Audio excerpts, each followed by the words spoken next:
करने की तरफ बढ़ जाएगा, लेकिन थोड़ा सा बढ़ा हुआ रहता है, तो उससे भी लोग घबरा जाते हैं, बढ़ गया, थोड़ा सा बढ़ गया, शुगर बढ़ गया। तो वो ऐसे ऐसे पेशेंट आते हैं, फिर मैं उनको HbA1c करवाता हूँ। अगर वो बढ़ा हुआ आता है तो हम उसको दवा देते हैं। अगर 6.5 से और 5.7 के बीच में अगर HbA1c आती है तो उसको प्री डायबिटीज़ बोलते हैं। मतलब कि आप उसको खान पान से और फिजिकल एक्टिविटी से भी कंट्रोल कर सकते हैं। अगर ये सब जांच हम टाइम से करा लें तो हमको मालूम चल जाएगा कि मेरे बॉडी में प्री डायबिटीज़ फेज में है, तो हम अलर्ट हो जाएंगे ताकि हमको फ्यूचर में शुगर ना हो। और फिर हम अलर्ट हो जाएंगे तो उसको हम लोग रोकने के लिए अपना खान पान शुगर पूरा अवॉइड कर देंगे, टाइम से खाना खाएंगे, कम कम खाएंगे और ज़्यादा बार खाएंगे। डायबिटीज़ का डाइट भी ऐसे ही होता है कि कम खाइए और ज़्यादा बार खाइए, जैसे नॉर्मल।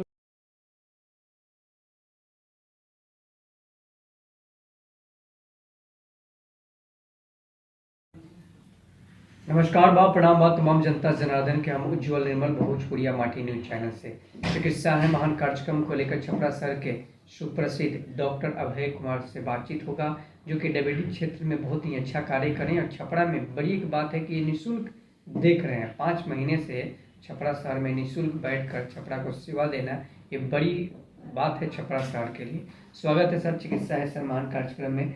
सर कितने दिन से सर छपरा शहर में प्रैक्टिस कर रहे हैं और साथ ही साथ आप सर कहाँ से पढ़ाई लिखाई की और क्या आपका परिचय है हमारे दर्शकों से बताएं। छपरा में 2 साल से प्रैक्टिस कर रहे हैं। उसके बाद हमारी गवर्नमेंट जॉब हो गई। उसके बाद हम यहाँ पे 6 महीने से फिर अपने यहाँ पे चालू किए हैं, बीच में छूट गया था। तो यहाँ पे हम अभी तो निःशुल्क परामर्श जो होता है वो हम यहाँ पे मरीजों के लिए ये सेवा दे रहे हैं।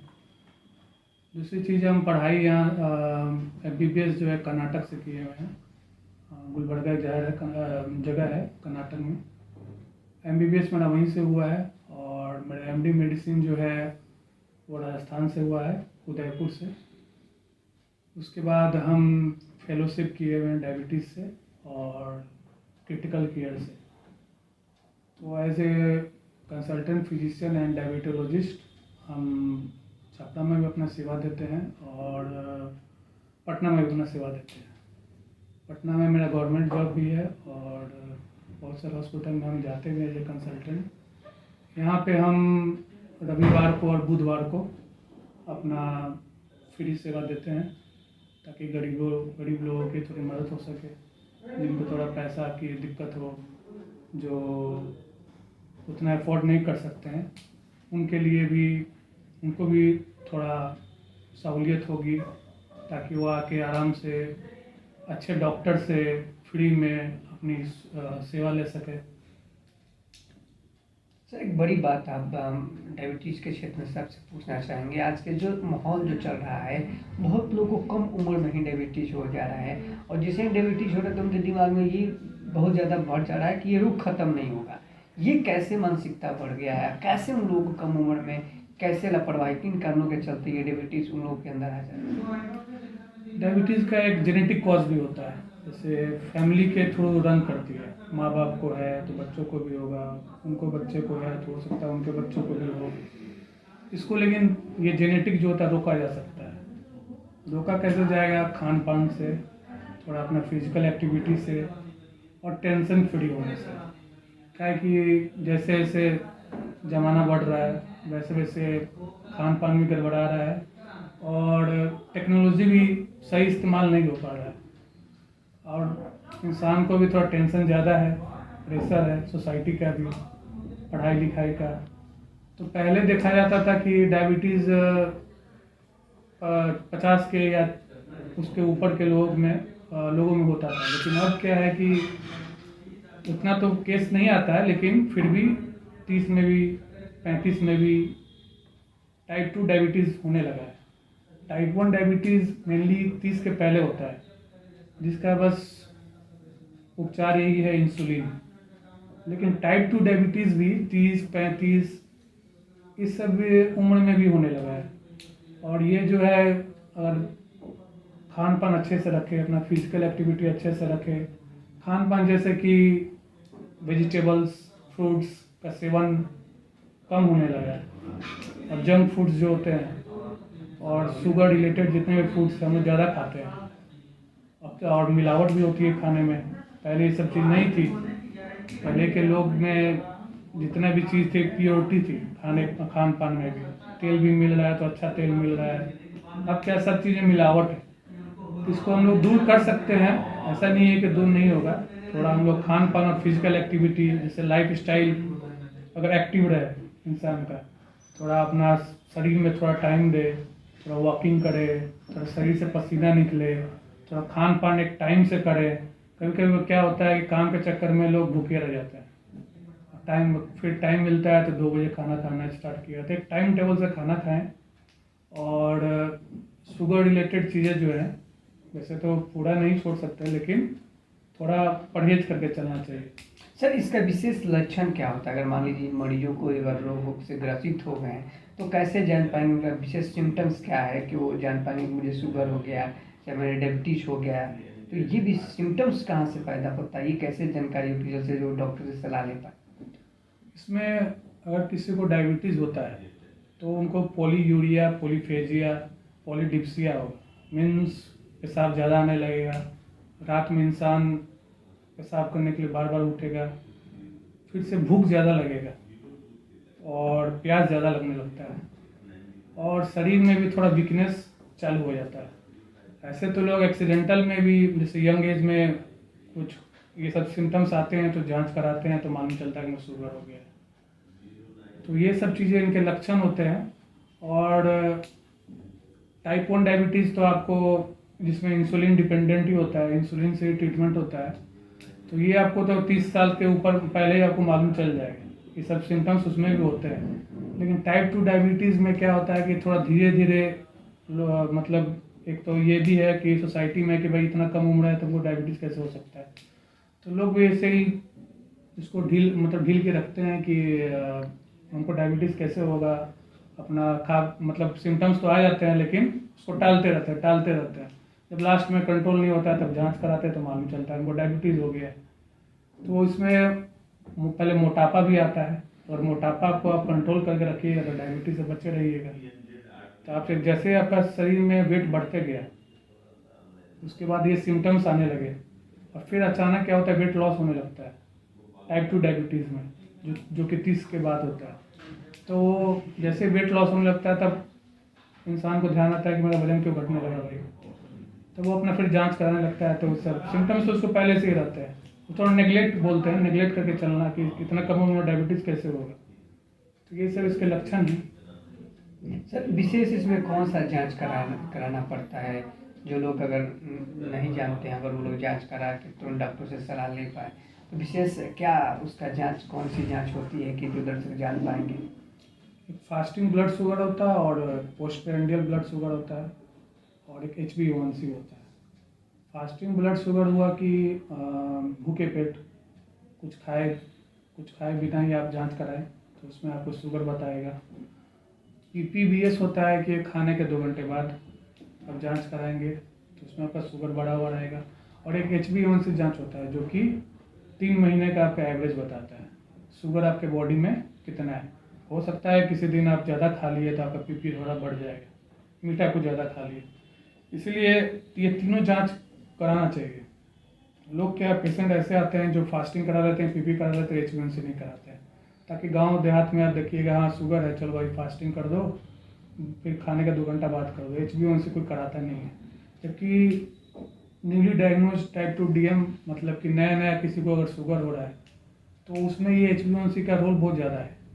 HbA1c में क्या है, अगर वो बढ़ा हुआ है 6.5 से अगर ऊपर है, और क्योंकि वो 3 महीने का एवरेज है, मतलब आपके बॉडी में 3 महीने से शुगर कैसा रहा है वो बताता है। अगर वो ज़्यादा आ रहा है तब तो कन्फर्म है कि आपको डायबिटीज़ हो गया है। और फास्टिंग PP क्या होता है, किसी ने अपना मीठा खा लिया, ऐसा नहीं कि पूरा बढ़ जाएगा लेकिन थोड़ा सा बढ़ा हुआ रहता है, तो उससे भी लोग घबरा जाते हैं, बढ़ गया, थोड़ा सा बढ़ गया, शुगर बढ़ गया। तो वो ऐसे पेशेंट आते हैं, फिर मैं उनको HbA1c करवाता हूँ। अगर वो बढ़ा हुआ आता है तो हम उसको दवा देते हैं। अगर 6.5 से और 5.7 के बीच में अगर HbA1c आती है तो उसको प्री डायबिटीज़ बोलते हैं। मतलब कि आप इसको खान पान से और फिजिकल एक्टिविटी से भी कंट्रोल कर सकते हैं। अगर ये सब जांच हम टाइम से करा लें तो हमको मालूम चल जाएगा कि मेरे बॉडी में प्री डायबिटीज़ फेज में है, तो हम अलर्ट हो जाएंगे ताकि हमको फ्यूचर में शुगर ना हो। और फिर हम अलर्ट हो जाएंगे तो उसको हम लोग रोकने के लिए अपना खान पान शुगर पूरा अवॉइड कर देंगे, टाइम से खाना खाएंगे, कम कम खाएंगे और ज़्यादा बार खाएंगे। डायबिटीज़ का डाइट भी ऐसे ही होता है कि कम खाइए और ज़्यादा बार खाइए। जैसे नॉर्मल लोग क्या खाते हैं, हम लोग 3-4 बार खाते हैं, तो उसमें हम लोग का सुबह का नाश्ता, दोपहर का खाना, रात का खाना, शाम को कोई कोई लोग खाता भी, कोई लोग नहीं भी खाता है। इसमें क्या आता है, जैसे हम लोग क्या करते हैं, सुबह में नाश्ता कर लिए, जो यहाँ पे फूड हैबिट है, 2 रोटी 3 रोटी 4 रोटी सब्जी ले लिए, दाल ले लिए, फिर दोपहर में एक चावल ले लिए, फिर उसमें दाल ले लिए, फिर रात में फिर रोटी या सब्जी खाते हैं। तो इसमें क्या करना होता है, जैसे हम लोग सुबह में 4 रोटी खा रहे हैं तो उसको हम लोग 2 रोटी पे कर देंगे, सलाद लेंगे उसमें और वेजिटेबल्स रहेगा। उसके बाद हम लोग वही चीज़ फिर दोपहर में करेंगे। दोपहर में भी 2 रोटी, थोड़ा 1 कटोरा चावल ज़्यादा नहीं, फिर दाल, सब्जी, सलाद, ये सब। फिर शाम को कुछ भी आप स्नैक्स ले सकते हैं जो कि शुगर रिलेटेड नहीं होना चाहिए। फिर रात में फिर वैसे ही 2 से 3 रोटी, सब्जी, दाल। फिर रात में सोते वक्त 1 गिलास दूध, टोन्ड मिल्क होना चाहिए, मतलब उसमें मलाई नहीं होना चाहिए। उसमें एक थोड़ा सा अगर आयुर्वेदिक हिसाब से देखा जाए, थोड़ा सा हल्दी डाल दे ताकि इम्यूनिटी थोड़ा बढ़े। और जब सुबह में उठते हैं आप तो थोड़ा फ्रूट्स लें। फ्रूट्स में भी आपको मैंगो वगैरह ये सब नहीं लेना। जो सीजनल फ्रूट्स जब आते हैं तो लोग बहुत मैंगो वगैरह खाने लगते हैं, तो वो सब जिसको डायबिटीज़ हो गया उनको ये सब फॉलो करना होता है। या प्री डायबिटीज़ जो फेज़ में होते हैं, जिनको कि आगे चलकर डायबिटीज़ हो सकता है, उनको भी ये चीज़ फॉलो करना चाहिए ताकि उनको आगे चलकर डायबिटीज़ ना हो। प्री डायबिटीज़ ऐसा फेज़ होता है जिसमें कि डायबिटीज़ उसको बोला नहीं जा सकता है, वो अपना थोड़ा खान पान के चलते थोड़ा उस फेज़ में चला जाता है। और सीडेंटरी लाइफ स्टाइल, मतलब कि एक्टिव लाइफ स्टाइल नहीं है, फिजिकल एक्टिविटी नहीं है बॉडी में, बैठने वाला काम है, जाके खाए पिए और जाके बैठ गए। तो उसमें ऐसे लोगों में मोटापा बढ़ते जाता है। जंक फूड जो ज़्यादा खाते हैं, तो ये फ्रीक्वेंट मील्स करना है और कम मील्स करना है। ये नहीं कि एक बार पूरा चावल ले लिए, पूरा सब्जी ले लिए, जैसे नॉर्मल लोग खाते हैं, वैसा डायबिटीज़ वाले लोगों को ये सब खाने का मतलब सही, ये तरीका सही रहता है कि अगर इस तरह से खाएंगे तो डायबिटीज़ कंट्रोल भी रहेगा। क्योंकि डायबिटीज़ लोग समझते हैं कि हम मेडिसिन ले लिए तो मेरा हो गया, अब हम कुछ भी खाएं। तो ये डाइट, फिजिकल एक्टिविटी और दवा, ये तीनों चीज़ का जब मेल होगा तब जाके आपका बॉडी में शुगर कंट्रोल होगा।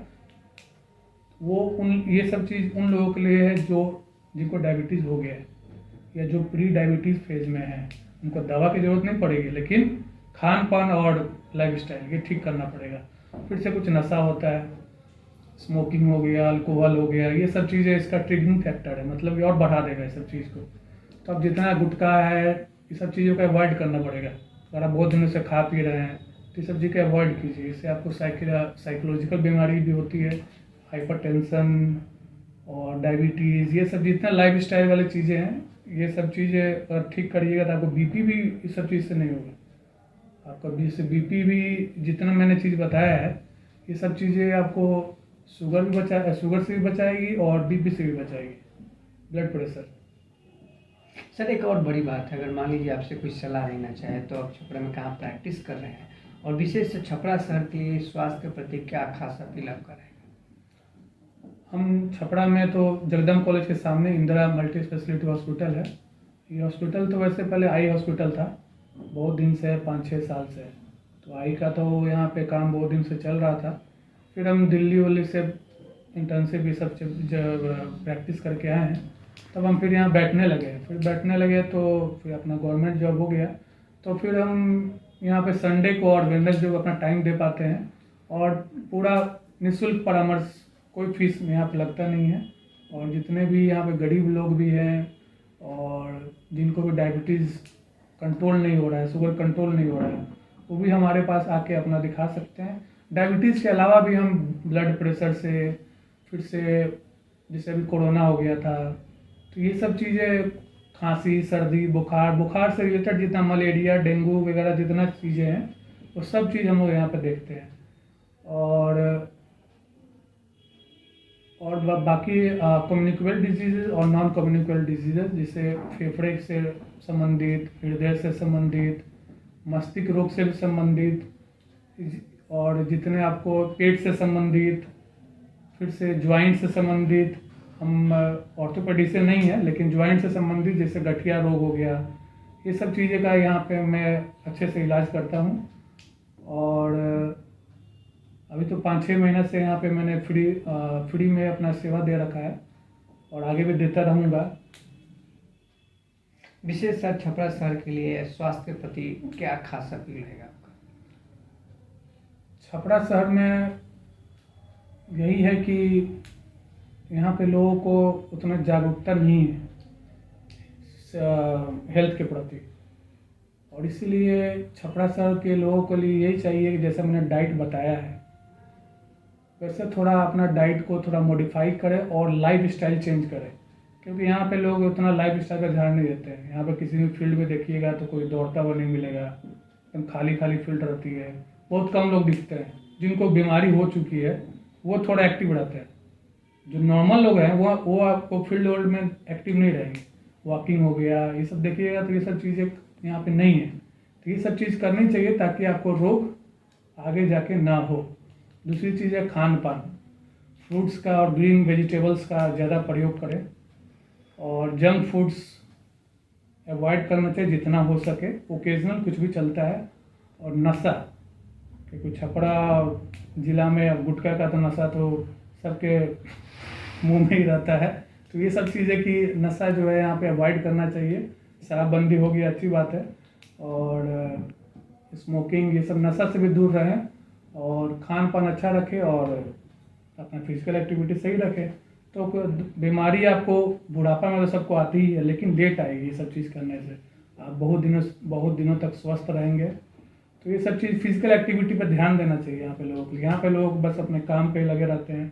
युवा क्षेत्र के लोग आपको एक्सरसाइज करते हुए नहीं मिलेंगे, फील्ड में नहीं मिलेंगे। सब बुजुर्ग लोग जिनकी बीमारी हो गया वो अपना बचाव के लिए अपना मजबूरी में अपना टहलते रहते हैं। तो ये सब चीज़ें करनी चाहिए लोगों को, ताकि आपको बीमारी भी कम हो और मतलब आए भी तो बहुत लेट से आए।